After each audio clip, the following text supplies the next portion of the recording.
Obviously, we still have a lot of problems. Now we just have more problems related to AI. Boundaries are good. I mean, good for development, I guess, because you're kind of creating an environment in which a lot of creativity comes to light. And so when you have bigger budgets, you're going to hire people right now. It might change in the future. By the way, decision makers make the most money, and good decision makers earn the highest amount. Basically, all of us already have, even before AI, a decision fatigue. Imagine how many logos now you have generated that you have to think. And when you have a human graphic designer, they're going to worry about that. That's their job, to evaluate how good something is or how bad something is. Then he gives you 3 more. And he says, I took this direction. So there's this decision tree. With AI, there is no decision tree. Are you getting a whole bunch of options now you have to obsess over? With the text, it's even worse. Like, you have to look and you lose your discretion even. Like, I look at something sometimes and I don't even know if it's good. Web2, by the way, is not built for me to have my employees manage social media. Hey everyone, welcome to the AI Language Lab.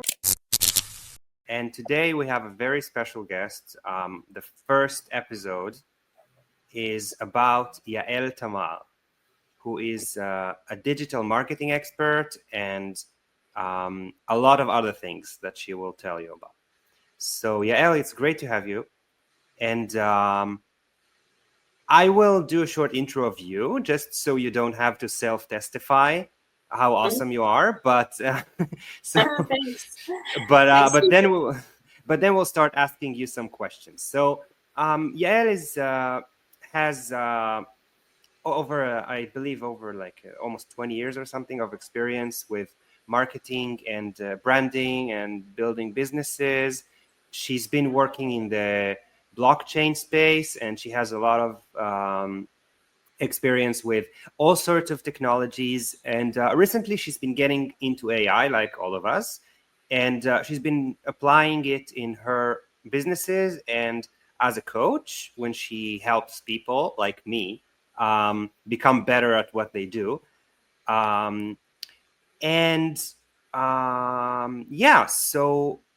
So we will be talking about some of her recent takeaways from the whole thing that we have been going through in the last years. And I believe that could be helpful to anyone who thinks about starting a business or already has a business. And actually can be interesting for anyone who is interested in these topics. So to start, can you just share a little bit about your journey? Like, how did you get into blockchain marketing and these things? Yeah, I totally will, Yugen. Thanks for having me. I'm super excited about this podcast that you're beginning and the journey because, so we've been doing AI related things for a while and discussing and having these interesting kind of thought provoking conversations. So I think it's great that finally we can make it public and get somebody other people to benefit from that. I also want to return the favor because I love the way you introduced me. I think it's really accurate. And I am very passionate about building businesses and helping other people do the same. And of course, technology is not only a must-have, but it's also a really exciting thing to have. And especially for me, because I get to do things I love. And because I do love the business aspect and the technology aspect. So I've always been excited about the world of, let's say, creation, right? And technology for me is all about creation and creativity. And when I met you, I realized, that there's also an opportunity to learn and to dive deep into the AI when it comes to aspects of communication and language models, and learn how businesses will be using them and predict these trends and get ahead and start implementing things in my business. So it's exciting that we're doing this, and I'm looking forward to exploring. And I wanted let's I guess start with my background and how I got to where I am. I've been always passionate about finance. I think it's because of my childhood, which was spent in Ukraine, and it was basically when the Soviet Union um, fell apart in the 1989, 1990. It seemed like on the one hand, a lot of business opportunities opened up, and on the other hand, everything became devalued. And it's kind of like reminiscent of, let's say, early tech and emerging tech, like the bubble of 2008, or then the crypto industry and ups and downs, you know. So it was very interesting time when, as children, we were witnessing everything change rapidly. And it's funny that now, at the age of 41, every single day seems to be like that. You know, the stock market is, let's say, yesterday they banned TikTok, where they're trying to ban TikTok because of Chinese surveillance. Yet today they're introducing another Chinese app that more than 50% of App Store users are downloading. You know, it's every single day. All I feel like my assumptions are tested and perceptions are changing, sometimes 180 degrees. Is that something that you're also experiencing? Actually, recently less. Obviously, since the Gen AI revolution, it's been like that. But I feel like in the last few weeks, it's been very dramatically reduced. Okay. So because it seems like the models have kind of saturated their Mm-hmm. quality. Mm-hmm. So now it feels more like the aftermath of all this. I see. But it's possible that like it just slowing down to speed up type of situation. It's true. It's true. It's also, you have I guess, a slightly different perception because you are in the world of the language models, and in the world of, or I guess you come from the world of models, and Yeah. I come from the world of understanding trends and trying to see where they're going so that I can, you know, recommend solutions to investors, entrepreneurs, and things like that. Um, but I think the most interesting thing for me that I've noticed in the last year more acutely than ever before, but also since I was 7, right? Since, as I mentioned, the Soviet Union fell apart, what you see, the boundaries and the limitations that are placed by the world on a certain population, certain countries, or technologies, you know, maybe even environmental considerations. Boundaries are good.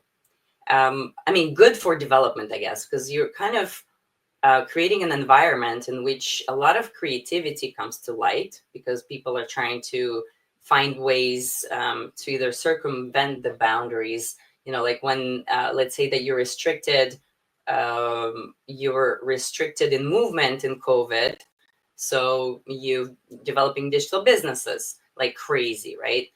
Or you're restricted in finance with the banks, and the Bitcoin is out, right? Yeah, Or we need restrictions to have motivation or something to solve. yeah, and the innovation also, right? So now I understand from what I understood, and you can confirm whether or not this is correct, because Nvidia was restricted in providing the chips to China, or exporting. The Chinese companies were really focused on being able to train models much, much, much faster, maybe even hundreds of times, if I understood correctly. So basically, in terms of energy consumption, whether or not this is going to be relevant in the near term, maybe not.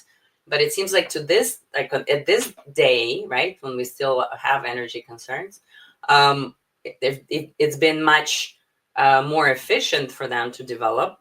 Um, and so that was a prime example for me how competition in this industry is insane in a way that it's unpredictable. Like you can apply pressure in one place, have this insane moat.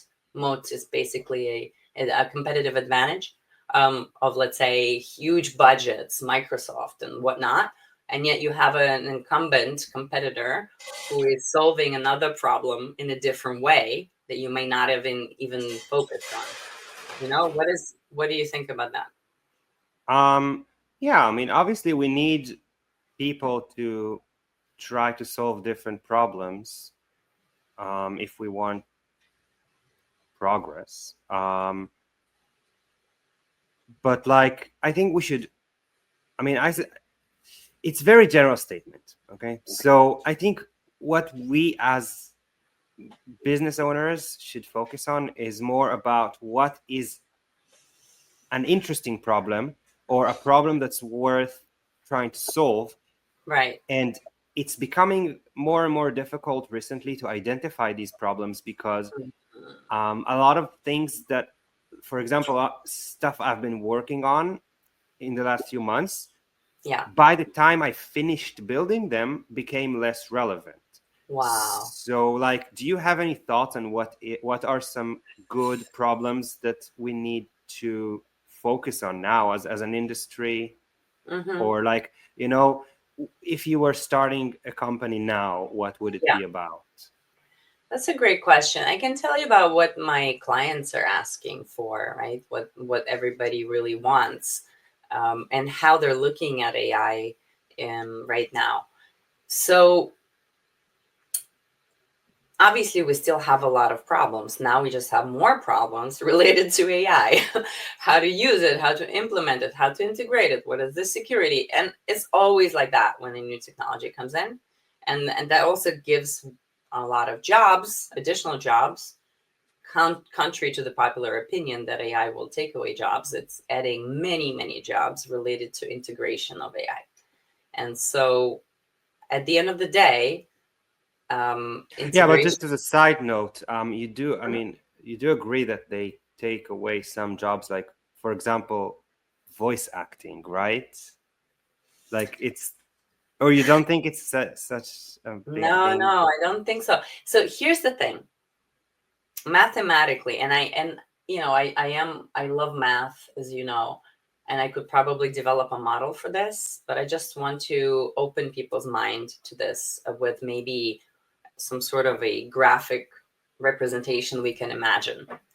Um, has the world of solutions or possibilities in terms of marketing increased right now because of AI? Uh, in certain sense, yeah. You see a lot more people doing videos, podcasts, and other things, right? Like now that you have, let's say, a But video. a lot of it is kind of repetitive Yeah, or not really insightful. So I don't true, know. true.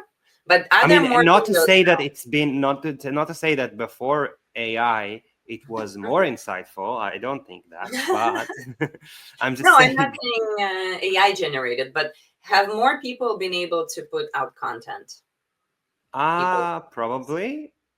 a lot more. Statistically speaking, the market is super saturated, right, with content, and it's because it's so easy to edit and post and everything.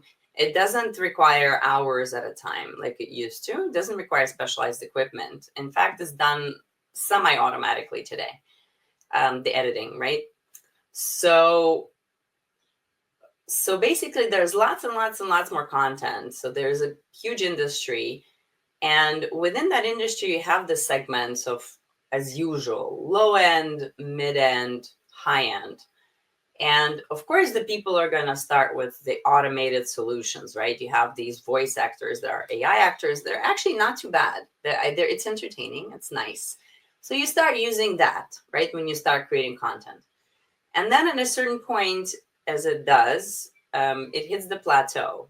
And you and I discussed about it. Humans seem to not hit the plateau, like, or at least when I listen to content created by like some extraordinary speakers, or like I always think, okay, this is my favorite video ever. This is my favorite video. No, this is my favorite TEDx talk, right? Like it always keeps getting better and better, it That's seems. how I feel with like cheeses. What you just said. Jesus, Cheeses. Jesus, yeah, Cheese.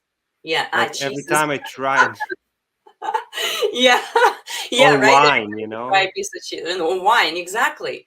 Like there's always Yeah. like these amazing things that you keep thinking, this is the best ever, But and then you I don't know. I don't feel that way in today's digital landscape. I feel like a lot is just repetitive and yes, things that like it's hard to find something really groundbreaking or even yes, insightful to say, it's true. let It's alone true. to listen to. It's true. It's true. That it's very hard, and it all depends on kind of your feed and your expectations. So I've been training the algorithm of Instagram or TikTok for my own taste, for example. So Yeah. just don't Ooh, but watch. data surveil, aren't you worried that they will steal all your information? No, they already have all my information, and Exactly, yeah. I don't have I don't have my real birthday out there. I don't have my, it's if you don't want something to be stolen, just don't post it, don't add.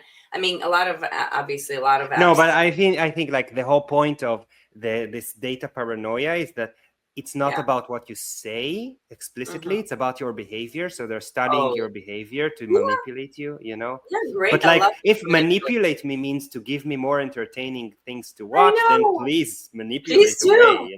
I Yeah. know. I'm like, yeah, just take it away. I mean, they Yeah. want to sell me things that I need. Great. Please Yeah. do. Show me podcasting equipment or marketing tools. It's amazing. I mean, Yeah.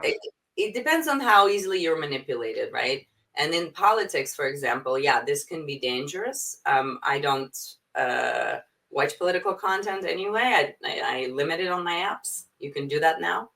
So anyway, long story short, back to the what's interesting out there. So the mathematical explanation of, let's say, we had this circle of possibilities of different apps for which you needed a voiceover, and it was limited maybe to some businesses who could afford to make content. Now everybody's starting to make content, so this circle has grown and it's huge now. Now, you'd think that maybe AI solutions, AI voiceover will take over most of that. But right now, from what's been shown, statistically speaking, is that human content by far outperforms AI generated content.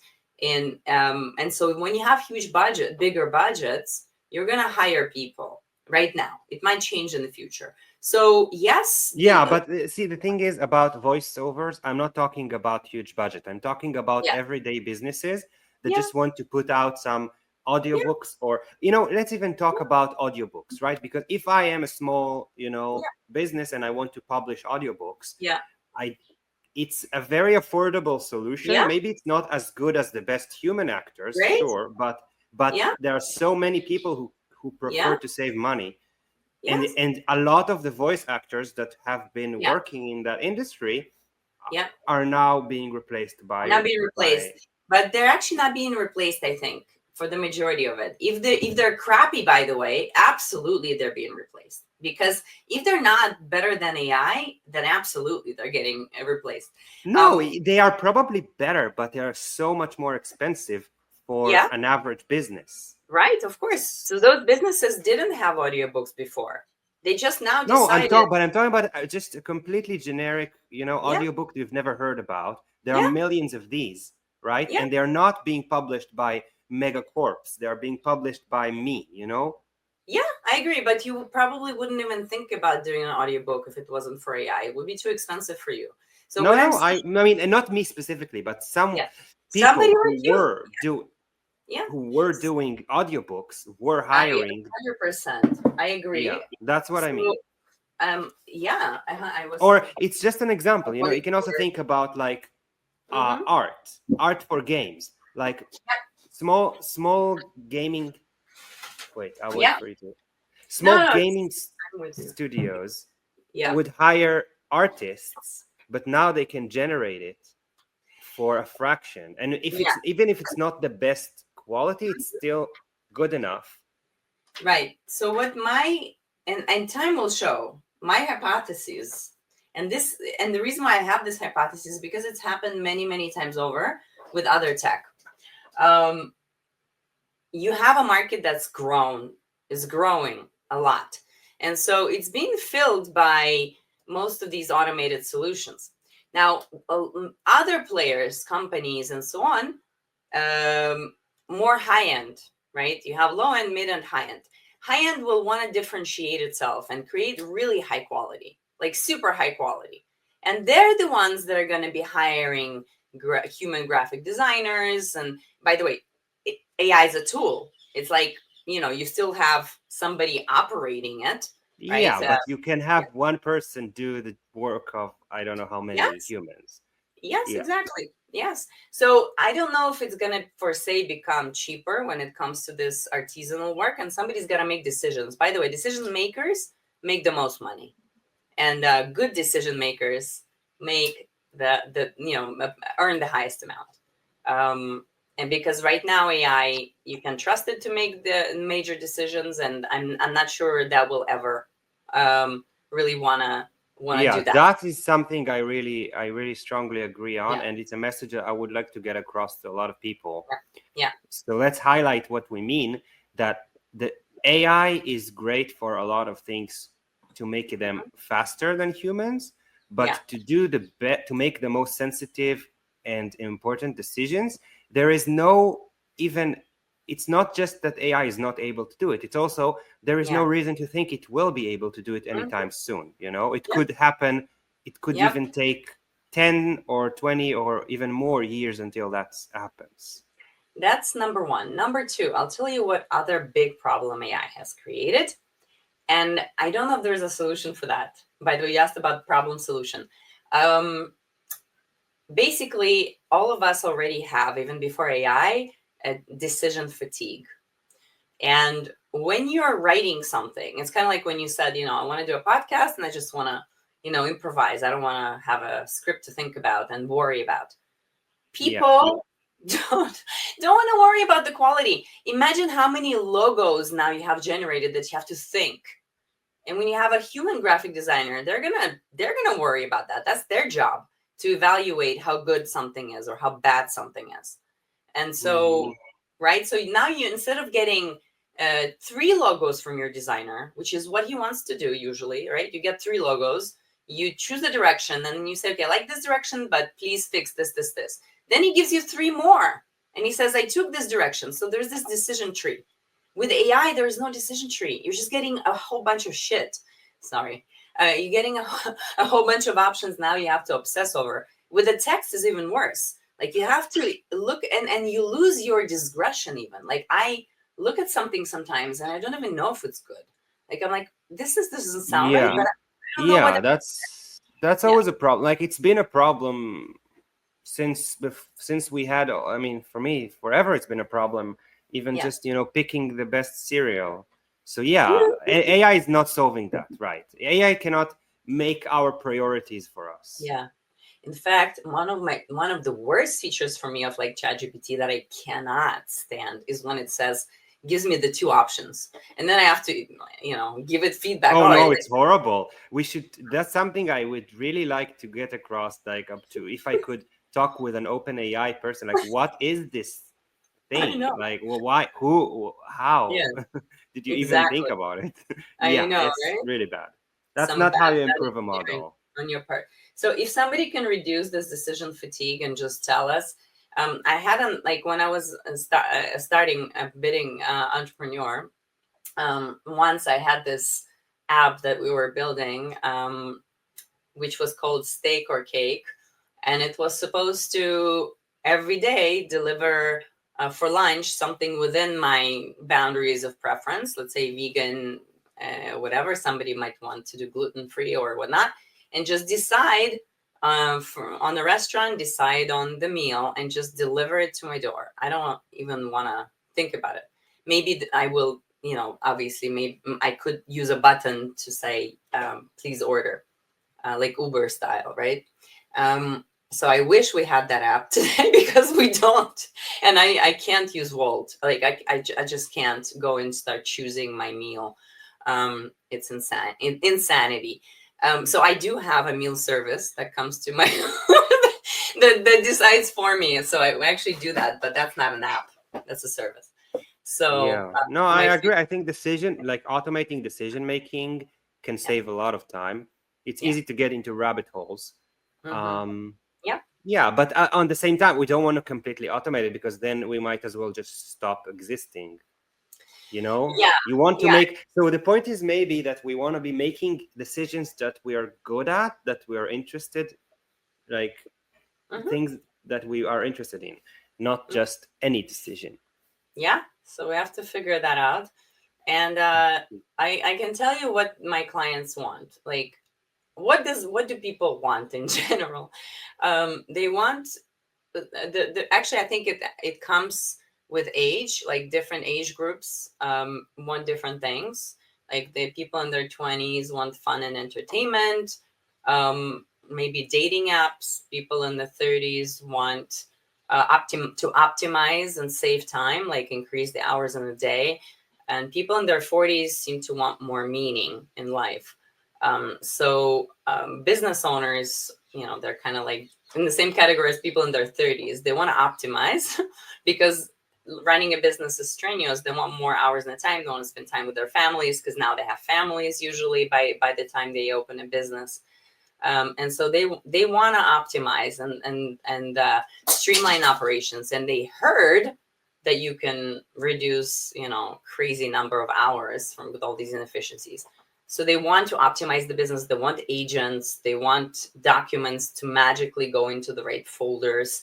They want to follow up with clients better. They want to communicate and make sure they don't lose opportunities. So all of that CRM related, I have a lot of people that are asking for that. And it's Yeah. not solved, yeah, because every business has a different type of a timeline and the considerations and processes.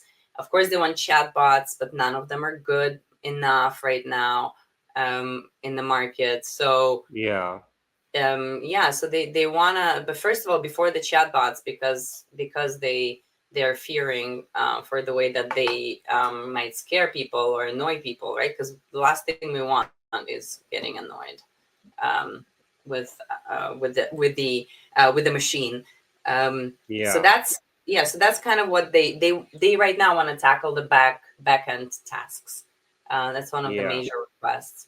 Um, in marketing, I think people again want to streamline all the operations. They want to still do the creative process, but they want all the editing done automatically, all the posting, all of that, some of the content as well, especially reinventing the content or repurposing. Let's say we create this podcast. First of all, StreamYard does this in a paid version. It will create like a lot of small clips that are ready to post in social media, and so that's great. I don't think it comes with the text, so that would be nice to have that as well. And it would be nice to have a blog. It would be nice to have an email ready to go. It would be nice to have But wait, reminders. these are not very, I mean, I agree that this is useful, but like, is this exciting? I don't really know. Like, can we talk about what is an actual, like, let's talk about something that's actually interesting and insightful that someone could Yeah. potentially solve now. And Uh, let's try to stay away from abstractions. Let's be very concrete. Like, yeah. what is some specific Hmm. problems that are Yeah. possible to solve, Hmm. um, but Yeah. not not trivial, but also not too difficult, so that Yeah. you don't It's need like interesting. millions of dollars to solve. It's interesting that the question that you asked was most likely the question that the marketing team for this ChatGPT operator asked the tech team, I think. And I'll tell you why. I think most of the problems that we're experiencing are very boring because Yeah. the fun things we kind of want to be in charge of. And when AI came out, there were lots of memes that said that, I want my laundry done by a robot so that I can draw more, or, do design, graphic design. And it's the opposite. It was the opposite in the beginning, right? You had all the graphic design done and the creative, and then you still have to do your laundry, right? So, Yeah. right. So all the problems that we're experiencing, are most of the problems. I think 99% of the problems are pretty mundane. Most of the problems we're experiencing are pretty mundane, and I want solutions for those. I don't want you to go out and creative. I don't want creative solutions. Um, and so, how does that relate to, let's say, ChatGPT operator? I haven't been able to try it because I don't know if it's available in Israel or we are. Um, but essentially, what I understand, the major use case right now is allowing it to go out and buy tickets and reserve hotels. Like, travel is a major thing, because travel is fun. I think it's one of the most fun problems to have, is to find which hotel you want to stay at. Even if it's a budget hotel, it's Really, always, but even though what you said about decision fatigue, like, don't yeah, you want to choose your own hotel? Because if yeah, they give you a million options, yeah, I mean, first of all, I wouldn't trust AI to choose the hotel for me. We talked about it actually last time, yeah, um, but even if it did, it would need to show me the options, yeah. or you mean actually do the actual choice? That sounds a bit risky. Yeah, yeah. You basically, what I understood, and I haven't tried it. So from what I understood, you can just basically tell it, I have a 10-day trip to Japan, and this is my budget. Go and find this within my preference set. And you probably can ask for it to double check things before it goes and orders. By the way, the order process I absolutely abhor.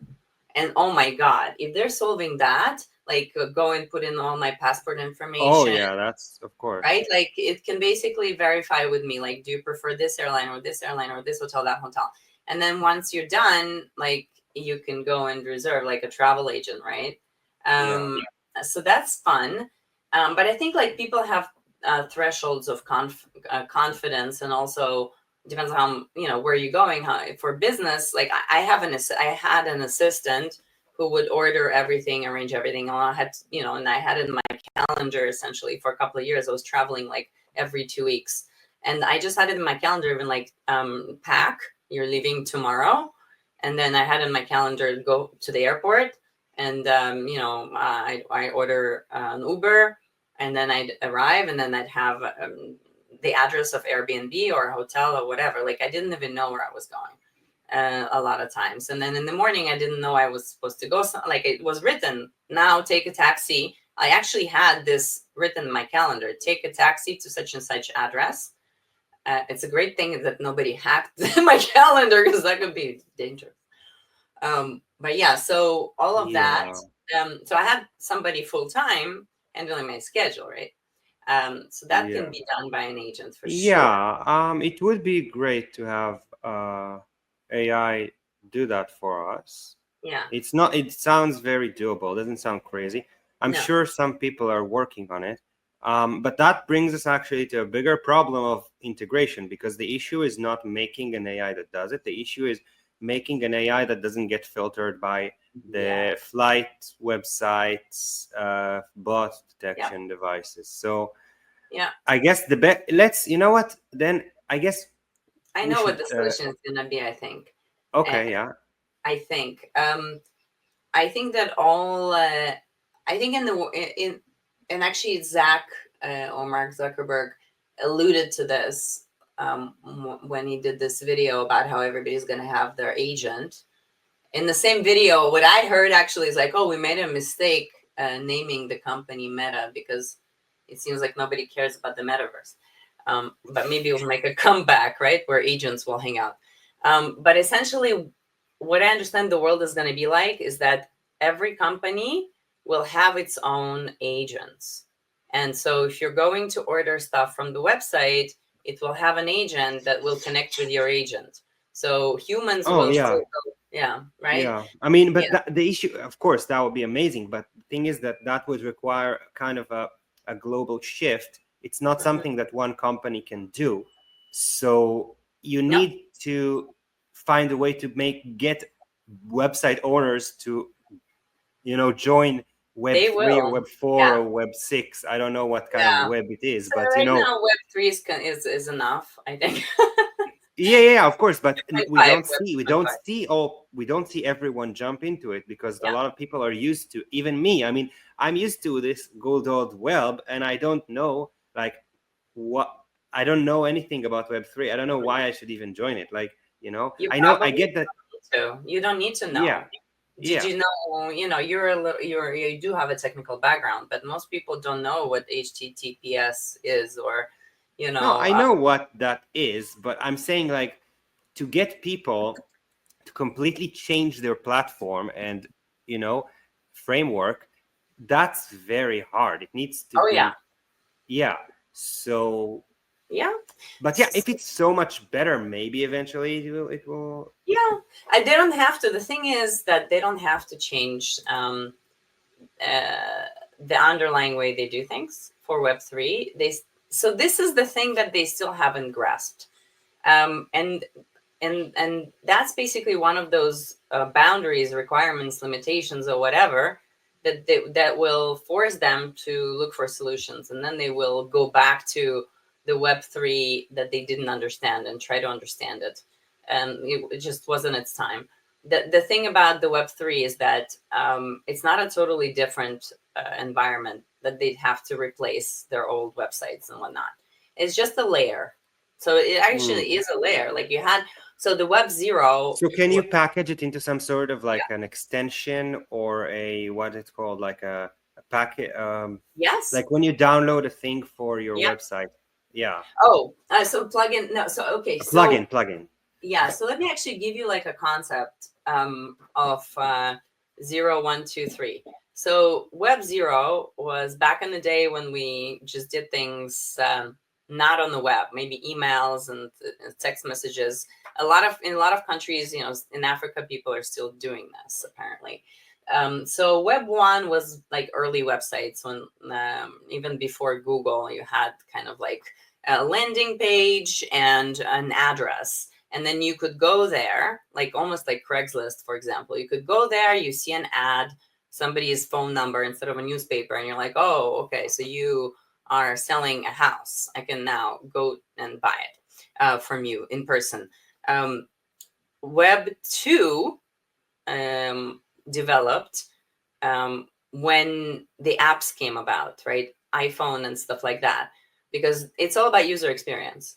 Because now you had not only the opportunity to view information, you also have an opportunity to interact and to act on information on the web without going somewhere in person. You finish it all in the same interface. That was already a breakthrough. And it was enough of a breakthrough, obviously, to keep us there. Now that you have agents, it's not enough. You can't exist in the 2D world as a 3D person, right? And because essentially what we're Wait, seeing, sorry. I kind of, I still yeah, not sure I get it. yeah, So what was exactly the definition of Web 2, yeah, as opposed, it's, like, what's the fundamental yeah, shift from Web 1? yes. So Web 1 was just informational, and you could Google things already in Web 1. You could say, okay, I want to order a hotel, and so you go and you see like hotel websites. You Google, you'll get to Hilton and you'll get to whatever, but what you'll see is a phone number that you need to call and order. And then maybe in the late Web 1, you also had an opportunity to maybe reserve a hotel. That was the beginning of Web 2. Web 2 is really is apps, interactivity, social media, um, late social media. Okay, I see. So there is more ability to give my information to automate tasks like Yes, payment, or posting yes, content and all that stuff. exactly. It's More interactive. dynamic, yeah. Yes, it's connected also, by the way, because Airbnb is you're connecting agents and platforms. And all of a sudden, you don't need to own a car, you don't need to own a house. You have these social economies that was enabled by Web 2. And now we have a new generation of solutions, which are agents, right? And we don't have infrastructure like you're pointing out. And I'm so glad that you are. Nobody's talking about this. We should be talking about this more. Yeah, it's something that's very important to bring in your Yeah. attention. Yeah. And you don't have the infrastructure for that because the current infrastructure is lacking a certain dimension for this to happen because nobody planned the web 2 for existence of these fake. By the way, web 2, by the way, is not built for me to have my employees manage social media. In fact, Yeah. Instagram is super against it. It will keep blocking you if you have employees going into your account. There's absolutely no framework, and I've been suffering with for 5 years because of this. Um, Yeah. Now, thankfully, it's all going to change. So let's do another podcast about that because I have a meeting. But it's actually like the most thing that I think the thing I'm most excited about Yeah. besides my fintech company, which also is a Yeah. part of Web3. So, Yeah. all right, Yugen, thank you for having me. Yeah. Thank you so much for being here. It's been very interesting as usual. Thank you. Yeah. So, we'll talk some more. I'm Yeah. excited how my coaching practice and my company Dibs, where we revolutionize the way private companies and private assets are raising capital, or um, how investors are able to sell their private assets in the global economy, global system, which of course AI is going to play major part in everything. So that's a whole new world out there. But I'm excited about what you're doing, and we didn't get to talk about that. So episode 2 or episode 5, right? Yeah. All right, amazing. Thank you for having me. Yeah. Thank you. All Talk to right. you later. Bye.